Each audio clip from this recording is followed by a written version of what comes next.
আজ একটা গুরুত্বপূর্ণ টপিক নিয়ে তোমাদের সঙ্গে আমি আলোচনা করব, কারণ জীবনে চলার পথে বন্ধুত্বের প্রয়োজনীয়তা অসীম। বন্ধু ছাড়া জীবন বৃথা একেবারে।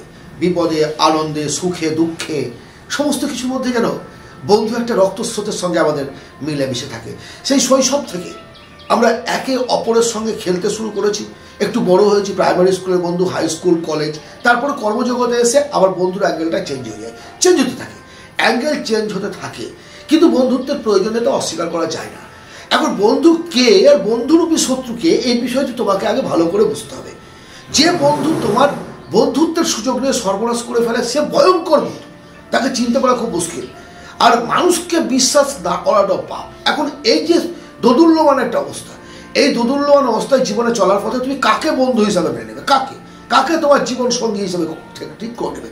জীবন সঙ্গী মানে আমি ওয়াইফের কথা বলছি না, বা প্রেমিকার কথা বলছি না, যে তোমার সঙ্গ দেবে এমন তিনজন বন্ধুর কথা বলবো, তিনটা সিমটম, তিনটা লক্ষণের কথা বলবো। যে মানুষের মধ্যে, যে বন্ধুদের মধ্যে এই তিনটে গুণ পাবে, তুমি তার সঙ্গে বন্ধুত্ব রাখো, তোমার জীবনের ক্ষতি হবে না।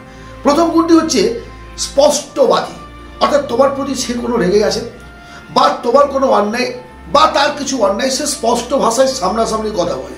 কখনোই তোমার কথাটা অন্য জনকে গিয়ে বলে না, সে সামনাসামনি বলে। তুমি চটে যাবে, রেগে যাবে, তুমি এই কথাটা শুনলে তোমার সঙ্গে তার সঙ্গে হয়তো সম্পর্ক রাখবে না, এরকম ভাববে। এসব দ্বিধা না করে মুখের ওপরে কথা বলে দেওয়া লোকটার মনটা অত্যন্ত পরিষ্কার হয়। যদি এমন লোক তোমার সান্নিধ্যে আসে, তার সঙ্গ দাও, ভালো থাকবে, আনন্দে থাকবে, কারণ সেই একমাত্র লোক যে তোমাকে আলোর পথ দেখাবে, আলোর পথ দেখাবে। দ্বিতীয় বন্ধুটি হচ্ছে নির্লোভ, যার মধ্যে কোনো লোভ নেই। টাকা পয়সা বলো, ধন দৌলত বলো, সমস্ত কিছু, জামা প্যান্ট, পোশাক আশাক, দেওয়া নেওয়া, এইসবগুলোকে সে পাত্তাই দেয় না। শুধুমাত্র সম্পর্কটাকে টিকিয়ে রাখার জন্য যা কিছু করার দরকার করে থাকে। সে দ্বিধা করে না, তুই বিপদে বললে তোমার পাশে গিয়ে দাঁড়ানো, খরচ করা না। That is the real point of our life. এই যে জীবনের একটা দিক, যে নির্লোভ, নির্মোহ, এমন লোকের সান্নিধ্য যদি কখনো পাও, তাকে বন্ধুরূপে বেছে নাও, বন্ধুরূপে বেছে নাও। তৃতীয় যে বন্ধুর কথাটি বলবো, সেটা অত্যন্ত গুরুত্বপূর্ণ। কারণ এমন কিছু মানুষ দেখবে তুমি, যারা সমব্যথী মানে তোমার আনন্দে সে আনন্দিত, তোমার দুঃখে সে দুঃখিত। সহমর্মিতা আর সমব্যথী কিন্তু এক কথা নয়। আমি কারো একটা অনুষ্ঠান বাড়িতে গেছি, আনন্দের বাড়িতে, সেখানে আমি আনন্দ করছি, আবার কারো একটা মরা বাড়িতে গেলাম, সেখানে গিয়ে আমি দুঃখ প্রকাশ করছি। এটা কুমির কান্নাও হতে পারে।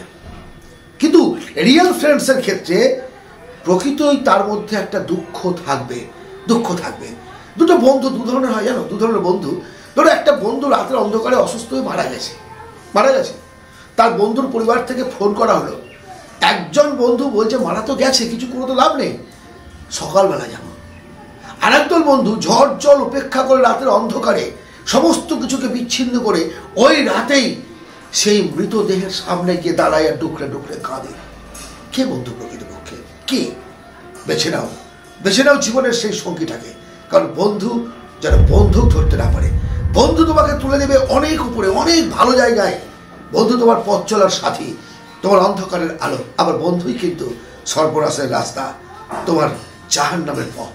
সো বেছে নিতে হবে তোমাকেই, কোন বন্ধু তোমার, কোন বন্ধু তোমার নয়। আজকের এই বন্ধুত্বের আলোচনা যদি তোমার ভালো লাগে, অবশ্যই লাইক, শেয়ার, সাবস্ক্রাইব করো। আমার এই চ্যানেলটি নতুন। তোমরা যদি বিজনেস এবং মানি ম্যানেজমেন্ট সংক্রান্ত কোনো ভিডিও জানতে চাও, দেখতে চাও, তাহলে আমার সঞ্জীব চক্রবর্তী মোটিভেশন চ্যানেলে যাও। সেখানে তুমি বিভিন্ন ধরনের বিজনেস আইডিয়া, মানি ম্যানেজমেন্ট সংক্রান্ত বিভিন্ন ভিডিও পাবে। এটা অনলি ফর লাইফস্টাইল।